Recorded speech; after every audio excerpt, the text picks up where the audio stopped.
Pirmiausia, galbūt pasiruošiau nusipirkčiau monitorių, kad būtų papildomas monitorius, techninė įranga. Kitas dalykas, susiplanuočiau laiką, kad turėčiau galbūt savaitgalį pusdienį laiko pats pabūti su kodu. Be viso šito, aišku, dar būtų gerai pasižiūrėti ir pačią kalbą, nes jeigu tu šiek tiek žinai, tu turėsi ir klausimų, kuriuos galėsi paklausti ir užduoti lektoriui.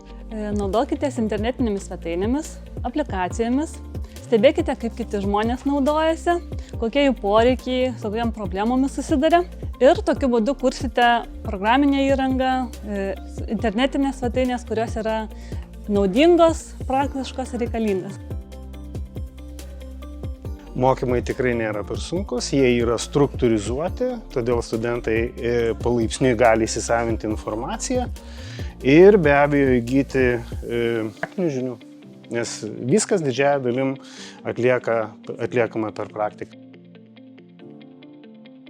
Pačios paskaitos iš dalies primena visiems pažįstamas pamokas arba jeigu kolegijoje arba universitete tas paskaitas, kada lektorius papasakojo naujus dalykus, parodo pavyzdžius ir tada duodami užduotys, kurias sprendžiama su lektoriais ir žmonės bando spręsti savarankiškai. Ir tada parodomi, pavyzdžiui, kažkokie tai sprendimai. Ir šitas variantas visiškai nesiskiria, ar tai būtų darbas auditorijoje, ar tai darbas būtų nuotoliniu būdu, nes eiga yra labai panaši. Vilnius Coding School lektoriai tikrai yra savo srities profesionalai, kurie ne tik dėsto ir mokina kitus žmonės, bet taip pat dirba ir kitose srityse, arba freelancina, arba dirba tikrai garsiose įmonėse ir labai smagu, nes gali pasidalinti su savo patirtimi, savo žiniomis, su studentais, taip juos įkvepiant siekti kuo geresnių rezultatų.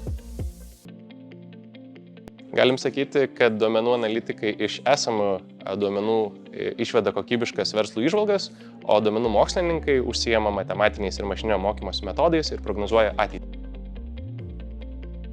Web kūrimo kursas yra labiau skirtas susipažinimui su programavimu, suteikia įgūdžius, kaip kurti tinklalapius, kai tuo tarpu ilgieji JavaScript mokymai padeda galbūt pasiruošti darbo rinkai. Tas suteikia daugiau žinių apie patį JavaScript, mes paliečiam Reacto temą. Tai apie kibernetinio saugumo specialistų poreikio augimą geriausiai galime spręsti iš įmonių išleidžiamų finansų, užtikrinant savo kibernetinę saugą, kadangi matome, jog per pastaruosius 5, gal net 10 metų ženkliai auga kibernetinių įsilaužimų skaičius ir randamų programinėje įrangoje pažeidžiamumų skaičius.